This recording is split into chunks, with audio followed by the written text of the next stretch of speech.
Alfonso de Albuquerque dan kawan-kawan sampai di Selat Malaka pada tahun 1511. Inilah pertama kalinya penjajahan di Nusantara terjadi. Akhirnya sampai juga nih di Spice Island. Spice Island mah di Maluku, bukan di Malaka. Oi Serao, ada apa? Mending kamu ke Maluku deh sekarang. Kenapa? Buat apa aku ke Maluku? Kenapa enggak? Dan pergilah Serao ke Maluku untuk mengecek keberadaan Spice Island yang asli. Sesampainya di Maluku, ia disambut baik oleh dua kerajaan besar di sana, yaitu Ternate dan Tidore. Mereka menyambut dengan hangat kedatangan Serao. Kenapa demikian? Ternate dan Tidore keduanya merupakan kerajaan Islam dan keduanya sedang bersaing untuk menjadi penguasa perdagangan rempah-rempah di wilayah timur. Dengan kedatangan negara Eropa, Ternate dan Tidore pasti berlomba untuk menjadikan mereka sekutu dan mengalahkan satu sama lain. Kedua negara memberikan tawaran kepada Serao untuk menjadi sekutu, dan Serao mengambil tawaran dari Ternate karena dirasa lebih menarik. Memangnya apa sih tawarannya? Yang pertama, Portugal diperbolehkan memonopoli perdagangan rempah. Dan yang kedua, Portugal diizinkan mendirikan benteng di Ternate. Serao pun dijadikan penasehat kerajaan Ternate. Selain dari keuntungan Portugal, sekarang Ternate memiliki kekuatan lebih setelah bersekutu dengan Portugal. Datang buat apa cuan? Tiba-tiba jadi penasehat kerajaan. Hidup udah enak nih. Saatnya berkabar ke saudara.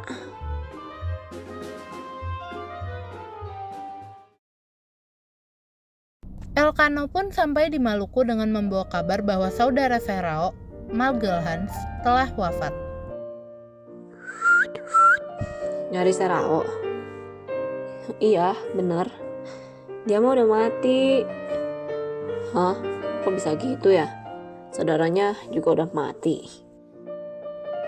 Mengetahui keberadaan Spanyol di Spice Island, Tidore pun bahagia.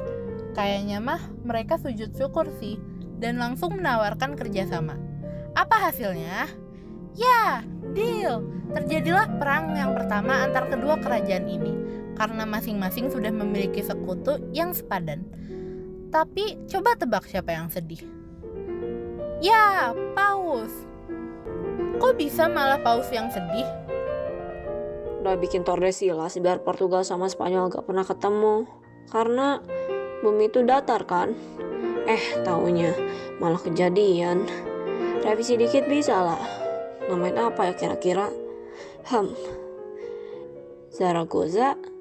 Teori bumi datar yang menjadi dasar dari Tordesillas ternyata salah, dan hal yang paling tidak diinginkan akhirnya terjadi, yaitu perselisihan antara Spanyol dan Portugal. Akhirnya dibuatlah perjanjian Zaragoza yang memisahkan kedua negara tersebut. Spanyol diperbolehkan untuk ke Filipina dan Portugal diperbolehkan ke Maluku. Lah, baru aliansi, udah kabur lagi aja woy. Males banget gue jadinya.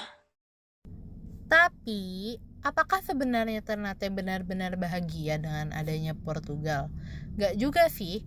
Fun fact, Serao mati diracun sama orang-orang Ternate. Emang apa sih yang udah dilakuin sama Portugal? Lu gak boleh dagang dimanapun, cuman gua yang boleh. Pala, boleh palanya diobrol kakak.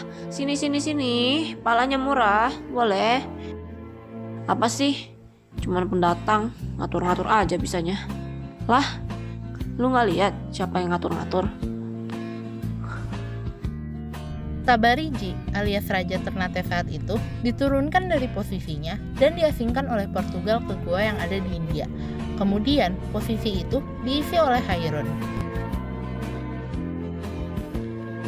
Gak enak banget tinggal di sini ya Allah. Rasanya pengen cepet-cepet keluar. Lu mau bebas terus jadi raja lagi, tapi ada syaratnya. Lu kasih tuh 3 pulau buru, Seram sama Ambon, terus lu login ke agama gua. Dah, cuma 2 itu. Ya atau enggak? Deal, boleh deh. Tabarigi pun memberikan 3 pulaunya dan pindah agama menjadi Katolik. Tetapi dalam perjalanan pulangnya, Tabarigi meninggal dunia. Mengetahui semuanya, Hairon pun semakin marah dengan Portugal. Tetapi ia berpikir, sebaiknya jangan gegabah deh. Lebih baik Aku beraliansi dengan kerajaan, tapi hanya dengan satu kepentingan aja. Aceh, mau aliansi nggak ya? Lawan Portugal. Oh jelas, ayo gas ngeng. Dia udah ambil Selat Malaka duluan soalnya. Aku harus raih lagi kejayaan yang dulu. Demak, mau aliansi juga nggak ya kira-kira?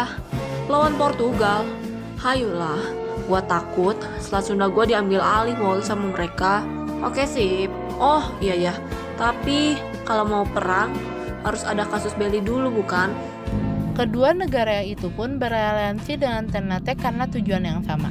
Akan tetapi, Ternate harus menunggu momentum yang tepat untuk menyerang Portugal, yang dimana pada saat menunggu itu... Permisi, mau izin sebar agama Katolik boleh? Boleh deh, asal jangan ke yang sudah beragama, terutama Muslim. Oke deh, oke sip. Hairun pun sangat marah atas pelanggaran Xaverius itu. Saat inilah yang tepat untuk mendeklarasikan perang. Perang kedua. Tetetet. Perang kedua disebabkan oleh Xaverius yang melanggar aturan. Perang ini dipimpin oleh Kai Cilbab, anak dari Hairun. Apa hasil perangnya? Ya, benar, Portugal kalah.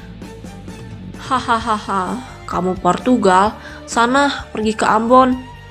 Mayoritas orang Portugal diusir ke Ambon. Hanya tersisa beberapa orang yang tinggal di dalam salah satu benteng Portugal yang bernama Castella. Udah gak ada yang bisa kita lakuin sekarang. Portugal udah kalah. Sekarang cuma beberapa orang Portugal aja yang tinggal di Ternate. Apa yang harus aku lakuin? Oh, kayaknya aku ada ide. Ada surat nih dari Portugal. Katanya Diego Lopez mau ngajakin Anda makan bersama buat ngebicarain hal yang sangat penting. Ya udah deh. Hey, lu nggak boleh bawa pasukan ke dalam. Oke. Hairun ditipu, lalu dibunuh oleh Diego Lopez di dalam Castella. Tentu saja anaknya, Kai Cilbab, sangat marah setelah mengetahui hal itu. Lu mau perang lagi Portugal? Tapi aku perlu aliansi lagi nih. Sama siapa ya kira-kira? Ternate pun beraliansi dengan Tidore, melakukan pernikahan politik dengan anak Raja Tidore yang awalnya merupakan musuh dan pesaingnya.